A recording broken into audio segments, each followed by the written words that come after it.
time for a DVD and Blu-ray update.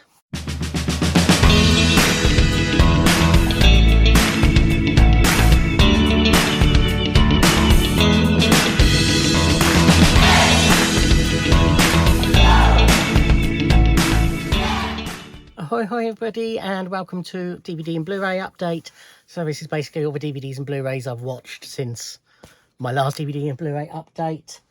As some of you may know, I have explained my viewing process in previous videos, but I alternate discs between a TV show and a film, and I usually have 2 TV shows on the go to sort of split it up a bit so you don't get over bombarded with the same show. And if it's a box set of films, I also alternate them with other films as well. So first up, we have this Blu-ray box set of The Walking Dead series, or seasons 1 to 7. So I've been watching this over the last few months because it's 32 discs, although 7 of those I didn't watch because they were the special features discs and I didn't bother going through those. Too much in here to watch. So Walking Dead, I watched when it first came out and it was shown on Channel 5. And they showed, I think it was the first 2.5 series on Channel 5. Then they lost the rights and it was only on Sky. And so I couldn't watch it after that. So hadn't watched any since then. Was always, you know, I'd enjoyed it, but was never overly bothered about not having seen the rest of it. But then this came up on the, I think it was on the Big Paulie Facebook page. Somebody had pointed out that this was on offer on Amazon and it was something stupid like 18 quid for 7 series. So it was a no-brainer to pick it up. And I'm glad I did, because I've really enjoyed it. Without going into too much detail, otherwise this video will be really long. I'd say the first 5 series, what did I rank them?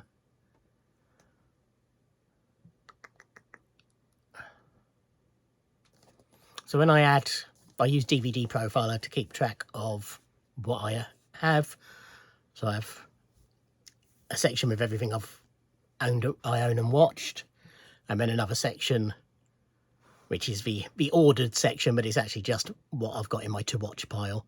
And then as I watch them, I mark them out of 5 and move them over to the owned section. So on, what am I watching? Walking Dead. Walking Dead. So season 1 I gave 4.5 out of 5. Season 2 the same. Season 3 I gave 5 out of 5. Season 4 I gave 4.5. Season 5 I gave 4.5. Season 6 I only gave 4. And season 7 I only get 4. So that's sort of in my memory, sort of where we were with it. I do feel it gets a bit unnecessarily, how can I phrase this? I wish they'd give them a few more victories towards the last of those 7, you know, season 6 and 7. It seems every, you know, it's just always on a downer. They're always pretty much losing. You know, I love the character of Negan and I'm looking forward to seeing more of Negan. But it just, you know, you just feel that maybe it would be nice if it wasn't just quite so negative in those 2 series. All the other series, even, you know, there's horrible moments throughout and loss of major characters that are heartbreaking at times, but there's always little victories as well, and I just didn't feel there was enough of those in those last couple of seasons of this set. I do have 8, 9 and 10, and we'll get 10 part 2 or whatever it is, the final set when it comes out. I just haven't watched those yet. They're in my to watch pile. Okay, let's make sure I show these in the right order. Yeah. Okay, so we have Inside Number 9, Series 5. Very strong. Wow. Some of my favourite episodes are in this, but there's also a couple that I'm not a huge fan of. So this contains Deadline, which was the live show they did on Halloween. Well, it wasn't Halloween, was it? I think it was the night before Halloween, but it was aired, which was very clever. It sort of did what I expected, but still in a very fun, enjoyable way. It was weird when I watched it live when it went out. I'm obviously trying to avoid spoiling it here. It definitely did, even though you were sort of expecting things to go wrong, it did sort of, you know, is this genuine or is this part of a plot, still went through your mind. So yeah, enjoyed Deadline a lot. Then there's the episode where it's more of a drama than anything else, where it's set in a family around Christmas time, and it doesn't list the episode titles on here, I don't think. No. But it's set in a family around Christmas time, and it's sort of, as I say, there's no spooky or supernatural or anything like that element to it. It's just a family drama. So it's husband and wife, their daughter and their grandson, who is their son's, who's a junkie, who's absent, but then he turns up, and it's sort of the ins and outs around that. It's a good drama, but it's one of my less favourite episodes. We got the Magician episode, which is excellent. We got the Referee's a Wanker, which is fun, really well done, but not one of the absolute tip-top best. We've got the last episode of this series, where it's, again, without spoiling it, it's difficult to say, but you sort of have multiple characters addressing the camera. That's really just about all I can say without spoiling the episode. But that's not one of my favourites. It's very clever and very well done, but it's not one of my tip-top favourites. But then we have what is definitely top 5 for me, is the episode with Jenna Coleman, where she moves into a new flat, and it turns out it's a flat where possibly a murder has taken place. And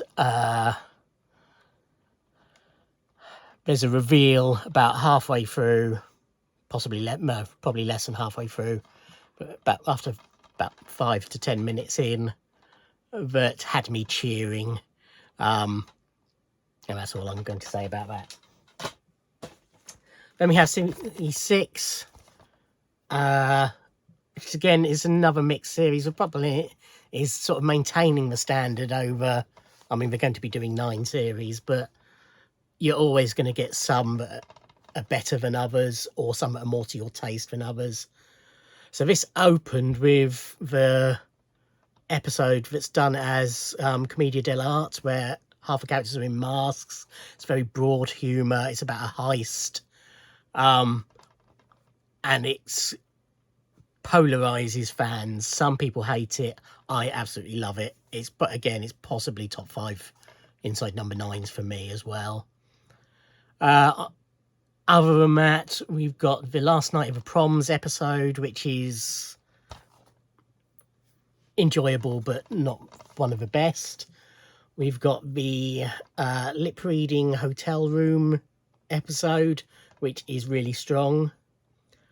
We've got the writer of a fantasy TV show that ended disappointingly, and has ardent fans trying to change that, let's say, episode, which is strong.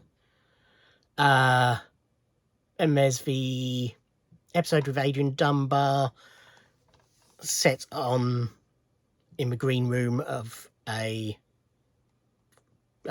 crime drama based on true events. It's good, but again, it's not tip top.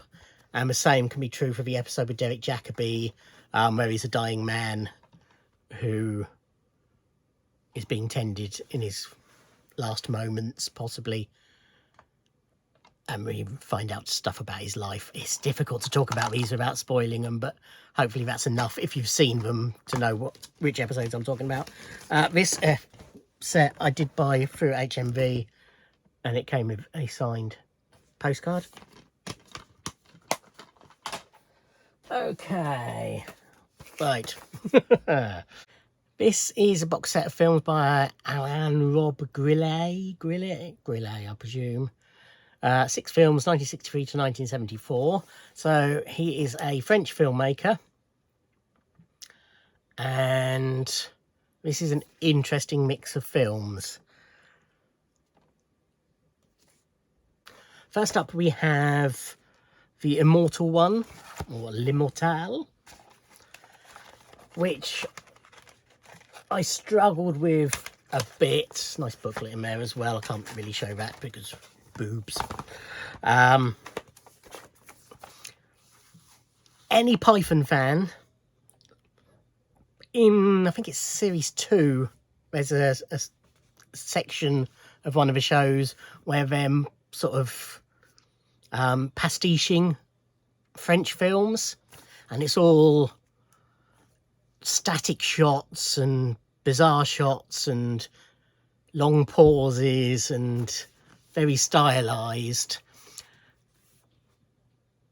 and this is basically what they were pastiching. So yeah, The Immortal One is about a man who moves to, it's quite a while since I've watched these. He's a school teacher, and he moves to somewhere that isn't France.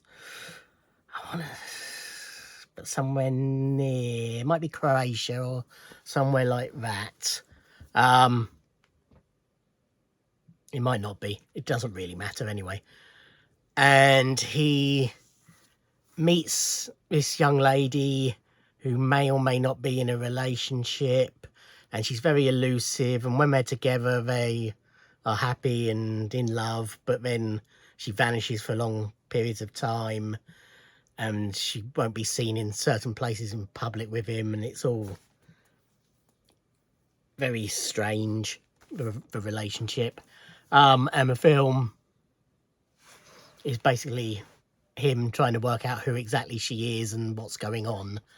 I can't anymore, I say, will spoil it, but yeah, it's very hyper stylized in the way that I just described. It was, it was okay, and I could watch it, but I struggled with it. Then we have Trans-Europe Express, which was really strong. Again, slightly stylized, but not as bad. It was very cleverly done. So the film opens, and Alan Robb and his wife, who plays his sort of secretary, and a guy who sort of plays the producer of the film, they're sat on a train and they're sort of discussing what the plot will be of the next film. But then at the same time, we see that plot being played out. And then through the film, it occasionally cuts back to them, and they change the plot somewhat, and they change the circumstances to make the plot work differently. And so things suddenly happen in a strange way in the plot. But the overall plot is of a character who is travelling from France to Holland, I think it is. and he's going to be smuggling drugs. Yeah, I think it's drugs. For, you know, a mafia type organization. And, you know, again, he gets involved in a woman, and in a woman, and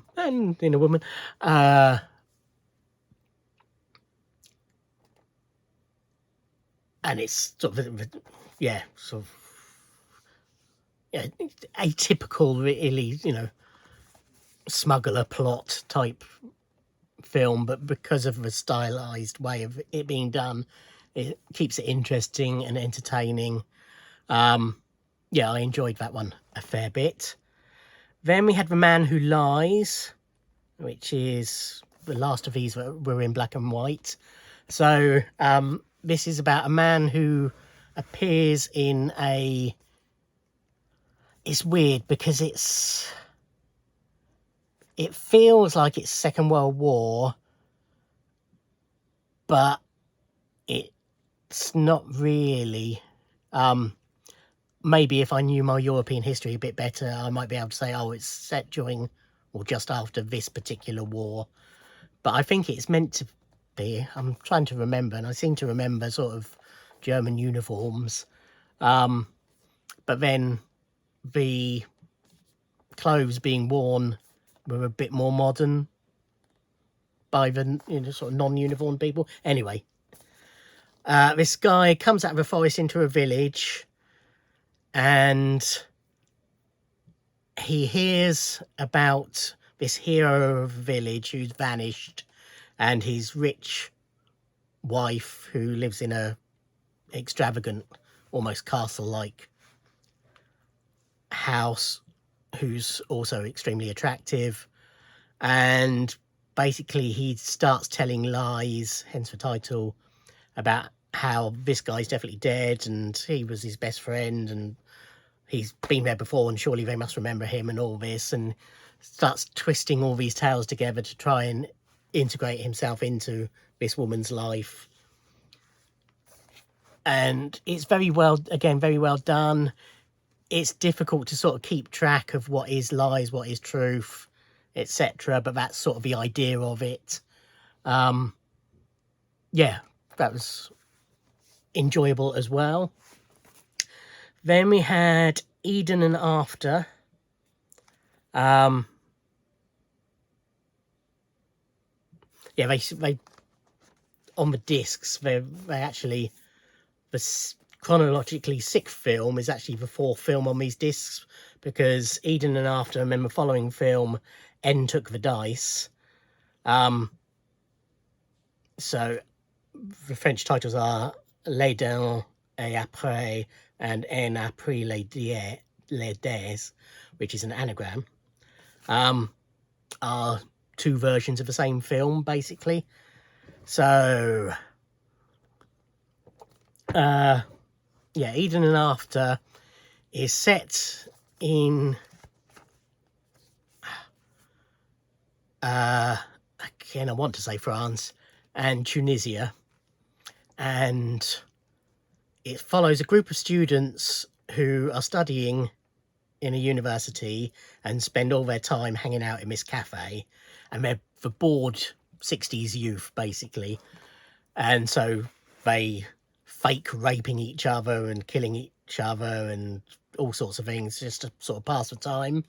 And this stranger comes in and starts telling them tales, and he's sort of seduces one of the female students, and then it was sort of, she finds him dead, but on her wall in her room she's got this painting gifted to her by her uncle, I think it is, that is allegedly worth a lot of money, and that suddenly goes missing. And then all of a sudden we're in Tunisia, sort of in the deserty type, well, it is deserty, but it's also on the coast as well. It's Tunisia, it's what Tunisia looks like. And she's trying to find the house that's portrayed in this picture and trying to find the picture, and it all gets very strange and weird. It was difficult to follow what plot there was. but it was visually stunning, and the lead actress was stunning as well. But then the other film, N Took the Dice, is basically he had a contract to film 2 films at the same time. So, and this was for TV, the second one. And it's sort of the same story told from a different perspective from one of the other students, one of the male students. But it's not just a simple retelling of the story. It also changes the plot quite considerably as well. I preferred the first film quite a bit more. The second film, apart from a repetition, which therefore made it less interesting to watch, didn't feel it worked quite as well as a story either. And then the final one on this is Successive Slidings of Pleasure, which is about a woman whose female lover, well, this woman's an artist and she's painting this woman, literally painting the woman. And then next thing we find this woman's dead, and it's sort of hinted that they're lovers, but we never actually see that. And then she goes to jail for it. Well, but again, it's not really a proper jail. It's a convent jail while she's waiting trial. And there's various people investigating it, policemen, lawyers, etc., who sort of come in and speak to her. But she's a fantasist and also a bit of a nympho. And it's just sort of, you know, following these series of people coming into her life and the tales she tells them about what happened. And it's sort of a bit circular as well without spoiling it. Again, it wasn't the easiest film to follow, but he's got excellent taste in women, let me put it that way. So throughout all the films, there's definite eye candy, if nothing else. Yeah, these won't be to everybody's taste, but if you don't mind a bit of avant-garde, there's sort of stills from the various films there. Interesting. Okay, still with foreign films, but more mainstream. This is Spiers, which is, I think it was his second film. Paul Verhoeven, RoboCop, Total Recall, Basic Instinct, Showgirls, Starship Troopers, Hollow Man, Flesh and Blood, etc. And this was good. So it's set in a town, village in Holland. Oops, I just noticed that was sticking out a little bit. And it follows 3 young men who are into motocross, dirt biking, whatever you want to call it. And the European world, whatever he was, champion, is played by Rutger Hauer, and he's from the area as well, and they idolise him. Jeroen Krab is a local TV presenter who specialises in the motocross, and he pops up throughout. So one of these 3 guys is sort of going to be the next big thing. Then there's his friend who's good but not as good, and then the other friend who's their mechanic.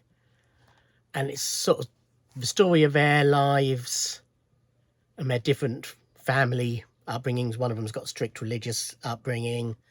One of them's parents run the local bar. And then on top, why can't I get this straight in here? And they're sort of involved in relationships, but then this woman comes in. Her and her brother run a snack bar van thing, and they all fall for her, and she over time gets involved in various ways with each one of them. But then there's various events that happen to each of these 3 young men that are quite shocking, and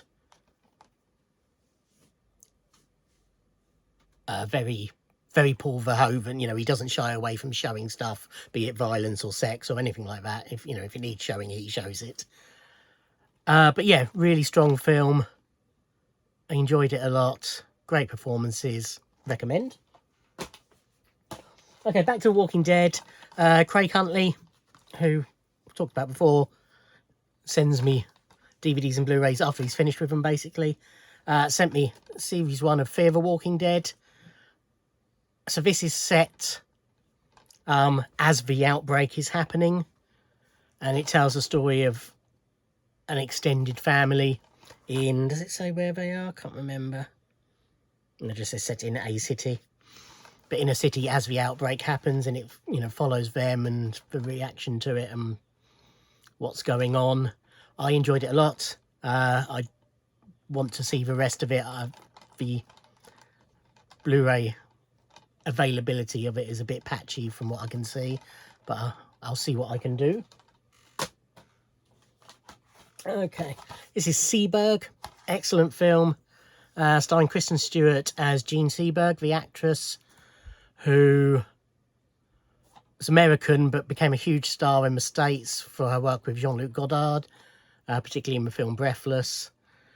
And this sort of tells about her when she went back to the States and got heavily involved with the civil rights movement. And she got involved in a relationship with one of the leading black members of that movement. You know, what's the word I'm looking for? One of the leaders of that movement. Anyway, I can't drag the word up. Played by Anthony Mackie. And it sort of tells the story of how that affected her life and her family's life, etc. And yeah, brilliant performance by Kristen Stewart. Strong film. Very interesting. Also features, she was, because of this, she was bugged by the CIA. And it sort of tells a story from Jack O'Connell's perspective, who was the guy who was bugging her, and how it affected his life as well. Yeah, very strong. This is Their Finest.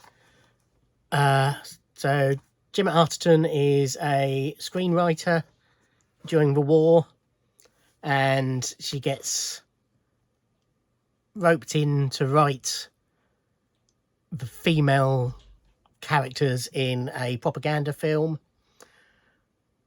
where she works with Sam Claflin.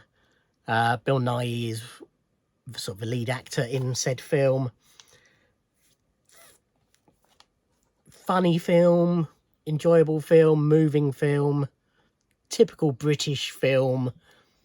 You know, it ticks all the boxes, brilliantly acted, nice plotting, nothing spectacular, but sort of good Sunday afternoon film. Very much enjoyed. Gemma's always watchable. Tremors, this came from Craig as well. So I'd never seen Tremors, but knew it was sort of a cult favourite. So when he offered it up, I snapped it up from him. I enjoyed it. It didn't quite live up to expectations for me, possibly just because, you know, I've heard how loved it is and was therefore expecting something wow, and it was just very good, if that makes sense. You know, so that's the only reason it disappointed, in that it was only very good, not excellent. And we can sort of live with that. But I'm presuming most of you are sort of aware of the plot of this. Basically, it's in Perfection, Nevada, which is a small town, village, whatever you want to call it. You know, there's only half a dozen buildings in the middle of the Nevada desert. And then all of a sudden, these creatures appear underground and start eating houses and people, basically. But yeah, as I say, it's very good, but not quite what didn't quite live up to the hype. This is This Time with Alan Partridge, Series 1. So the premise of this is, it's a sort of a one-show type show, which for anybody who's not British watching this, the one show is what we call over here a magazine programme. It's on weeknights, 7 o'clock BBC One, so a primetime TV show, and it's sort of interviews with celebrity guests, normally who are there to plug something, and then bizarre little clips where they go and watch people making sausages in Cumberland or building wattle and daub houses in Hampshire or whatever. You know, they just tell you the history of the stamp or stuff like that. You know, just strange little 5-10 minute videos in between the interviews. And this time is a one show type show, and the regular male host gets taken ill, so Alan gets drafted in to replace him, and then the regular host dies, and so Alan becomes a permanent replacement. And basically we see the show, but all the time concentrating on Alan. So when they're off air, we're still with Alan, and sort of just before the show and after the show, we see, depending on what's necessary to be shown. I like Alan Partridge, but I particularly like early Alan Partridge, everything up to and including I'm Alan Partridge. So from On the Hour onwards up to there, I absolutely love. The character has changed. Different writers came in for a start, but the character definitely has changed. And I don't enjoy modern Alan Partridge, if you like, half as much as classic Alan Partridge, but I still enjoy it a lot. And this is a good show, good series, works really well, makes me laugh a lot. So yeah, happy to own and watch, and enjoyed it a second time. I do have series 2. It's actually the next TV show on my to watch pile, but spoilers for when I show that. I don't think series 2 was as good. A couple more. This is Deep End. So this is a film by Jerzy Skolimowski from the early 70s, 1970. So a young lad called Mike leaves school and he gets a job in this rundown London swimming baths, where his primary job is to look after the male clients. And then there's this girl, doesn't give her name on here, character name, but played by Jane Asher, who looks after the female characters, and she sort of shows him the ropes and takes him under her wing. And he falls in love with her, but she's involved with an older guy and also their former PE teacher. And it's the story of them and him trying to seduce her, and he goes a bit, it's, you know, first time he's been in love, and he goes a bit crazy and obsessive. Really well done, great performances. Jane Asher just divine in it. I think it's impossible not to fall in love with her during this film.